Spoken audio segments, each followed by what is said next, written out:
Hey everybody, welcome back to the channel. My name is George Herrera with the Queens Home Team at Keller Williams Realty. Today we're answering another question, and the question I'm answering today is, what happens if you sell your property before 2 years? Now, there's a few layers here to answer this question, but I'm assuming when people ask this or when they wonder this is if they are actually occupying the property. In other words, what happens if I sell my property before 2 years, but it's an owner-occupied property? Because put simply, if you sell your property, let's say you buy a property for investment and you sell it before 2 years, you will be subject to capital gains taxes either way. So whether it's owner-occupied or as purchased as investment, before 2 years, you will be subject to capital gains taxes. If you sell a property within 1 year, then you'll be subject to short-term capital gains taxes, which is higher. And if you sell it after 1 year, then you would be subject to long-term capital gains, which is a lower tax rate.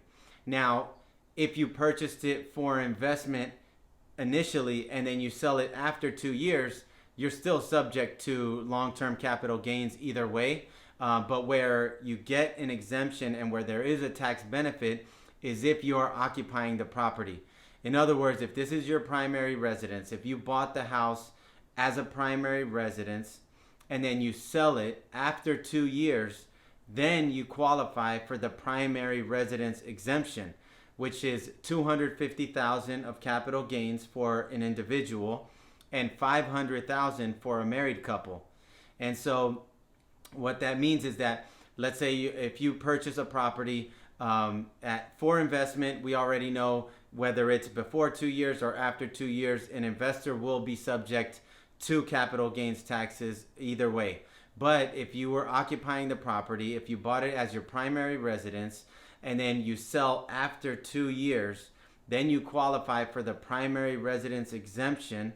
And so up to $250,000 for an individual in capital gains, and you wouldn't pay any taxes, any capital gains taxes, and up to $500,000 in gains for a married couple, and you wouldn't have to pay capital gains taxes on those gains. And so a lot of times it does make sense if you're occupying the property and for one reason or another you feel like you have to sell, or for some type of whatever the circumstance is leads you to have to sell within 2 years, then a lot of times it is advisable, if you're able to wait the 2 years, stay in the house for at least 2 years and then sell. That would be the best way to go about it. That way you can go ahead and capitalize on that primary exemption. Otherwise, if you sell before 2 years, you will be subject to capital gains taxes. Before 1 year, you'll be subject to short-term capital gains.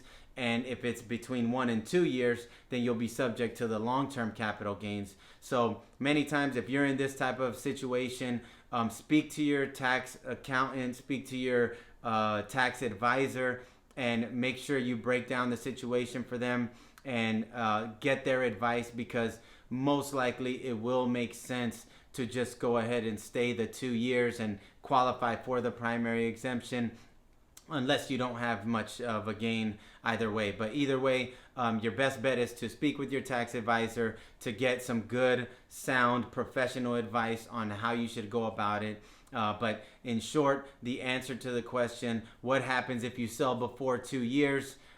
This typically references what would happen in terms of a tax burden. And yes, if you sell before 2 years, whether you're an investor or you're owner occupied in a primary residence, selling before 2 years, you will most likely be subject to capital gains taxes on whatever gain you have from the sale. Okay, thanks as always for tuning in, guys. If you have any questions related to this topic, then feel free to drop them in the comments below. And if you have any ideas for topics or questions that you'd like us to answer on the channel, feel free to email them to us at info@queenshometeam.com, or you can also drop those in the comments below. Thanks for tuning in as always, guys. Stay tuned and take care.